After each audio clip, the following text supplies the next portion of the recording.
We did a show together a year ago or so, and we talked about the concept of going beyond knowledge by progressing from the stuff that machines can do. And so a lot of people have pinged me about this and said, okay, I don't really understand what Bill means with this theme of beyond knowledge, short of reading a book, which explains it all really much. But can you give me a nutshell what the beyond knowledge topic is? We're living beyond knowledge now because just the Trump phenomenon in the United States, for instance, is a great example. This is the first time that half of the country is acting on a lie, something that doesn't make sense. It's post-factual, post-truth. That is a definition of living beyond knowledge. We are acting on a basis of emotion and belief and fantasy.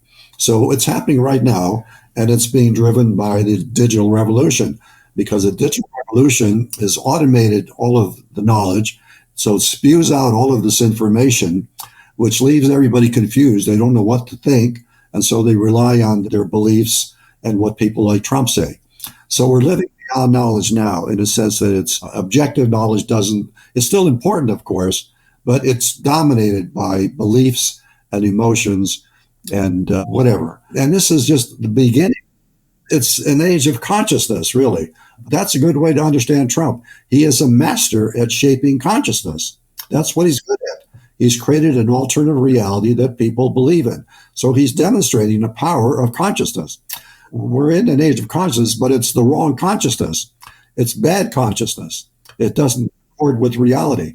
And the challenge is to change the global consciousness. And that is an enormous challenge. People like Gerd, you are the forefront of this battle, Gerd. You are out there trying to Thank you. shape consciousness. And that's what we need to do. We need to use the media to change consciousness, not just to do bullshit, which is what's happening now. We need to use the media to change global consciousness.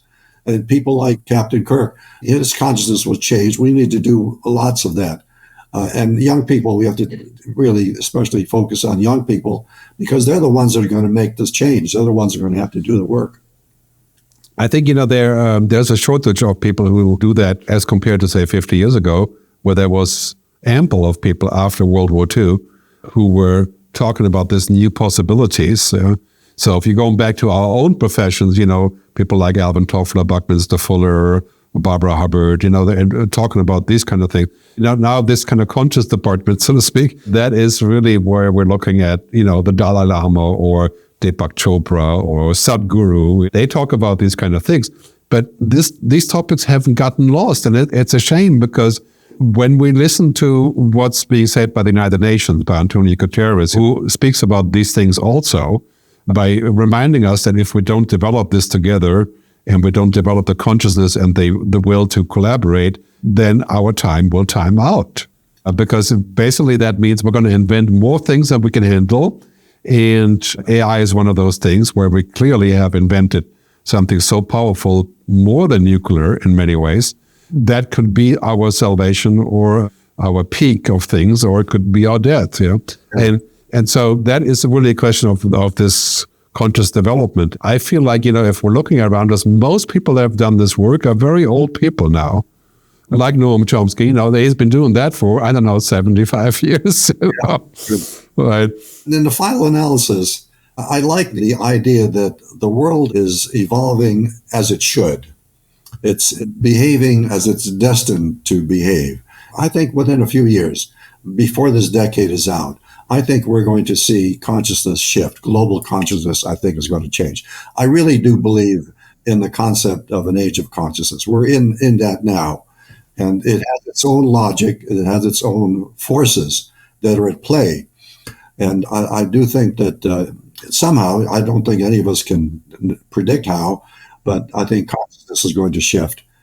I think that, if you're looking at the boosters that are driving this agenda by 2030, I think we're in a 5-year time frame where that has to happen. It's not that we have a lot more time than that, because climate change is accelerating so much that I think the stuff we talked about are going to happen by 2040, 300 million climate refugees or so. No, we're talking about 2030. Beneath all of the noise, there is progress being made in climate change. I came across a wonderful book. Huge. A woman called Richie is titled "The World Is Not Going to End" or something like that. And she's a scientist. She studied the literature exhaustively. She concluded that we have seen the peak emissions per capita about 10 or 15 years ago in the developing countries, Europe and the US. In fact, emissions have dropped per capita about 20% at the very time the GDP has grown 50%. I think this is happening. It's just not understood. I think this is one of the challenges here is that going towards net zero and separating emissions from GDP, we've been quite good at this despite all of the disbelief in Europe and in the US. However, we cannot achieve any survival status on global warming, which means less than 4 or 5 degree warming, unless we get the southern countries aboard. And the southern countries are waiting to see how much we're going to pay for that. Because, this is the only way it's going to happen. And so this brings the global consciousness in again, because if we don't believe that we're global citizens, we're not going to pay for the Indians and the people in Nairobi or Lagos, Nigeria, to come along onto the green bandwagon. That's not going to happen. And this is the real challenge. We're going to be at net zero in the US in probably 2030, in Europe maybe before that. But do we get the other guys along? And what will it take? I think the same goes for artificial intelligence, as we're saying that it can bring great benefits, but we can also use it as an instrument of war, an instrument of dishonesty, instrument of isolation, distorting life like social media has done. I always say it could be, if we play it wrong, it could be 1,000x social media in terms of the side effects. And there's many good things about social media still. It's this kind of thing. And I think basically it's a 5-year window. That's how I look at it. And I intend to dedicate all my energy in that 5-year window to push that forward to a place where we realize, we've got 5 years and we're talking about pulling out all the stops and leaving old assumptions and misunderstandings behind, whether that's a socialist idea or not, It doesn't matter. The only question is that if it solves the issue or not. And what name we give it is irrelevant. When it comes down to emergency level, like COVID, we had an emergency regulation and people hated it. But we did it because it was an emergency. And we solved it, parenthesis, 13 months. It's astounding that, probably the next pandemic of that sort we can maybe solve in 13 weeks. I don't know, but it's kind of like, okay, we're learning, but we're only learning the hard way. And I think we need to speed that up by saying, we don't have to learn that AI could shut down the global stock markets to believe that it's possible.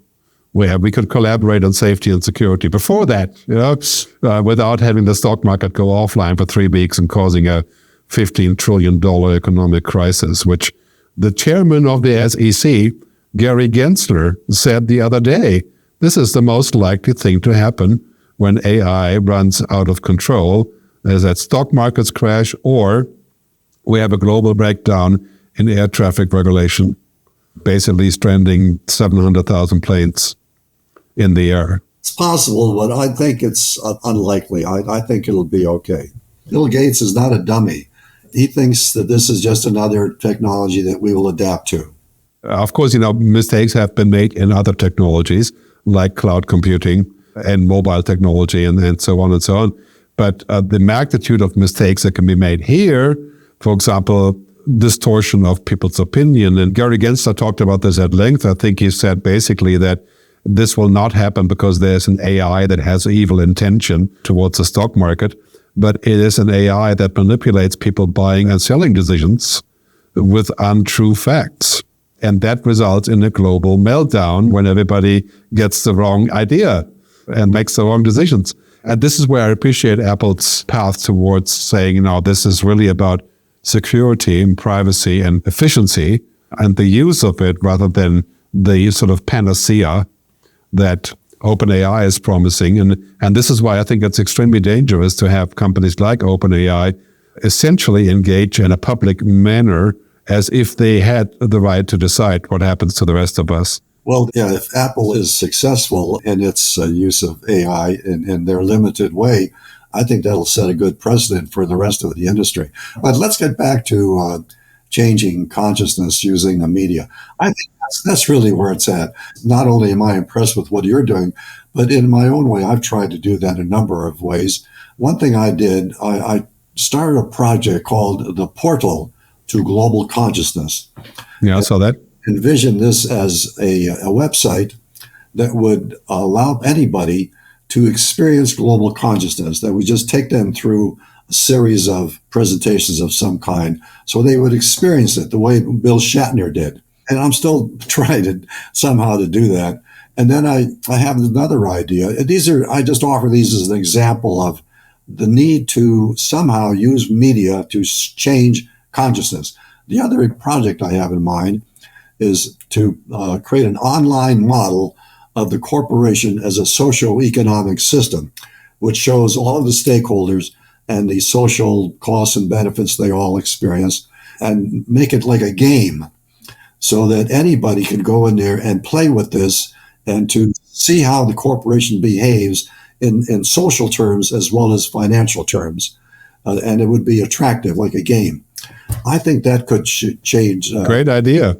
We should join forces on this. I'd like to use it to change economic consciousness, change the idea that the role of business has to be to make money only. That's a stupid idea.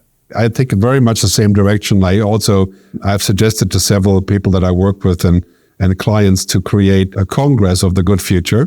Yes. I call it the Good Future Congress. Yes. Which is primarily on these topics, beyond knowledge, global consciousness, global governance, making decisions in new ways, the new economic logic. If you look at what we have, the World Economic Forum and the UN events and COP28, which is now the biggest event in the world, the COP events, we need something that sits on top of that and brings up basically the motivation as to why and how we can do this without necessarily being institutional or like the World Economic Forum. It does good work, but it's owned by companies. It's run by business. And that would be a good topic for you to explore in one of your programs, Gerd.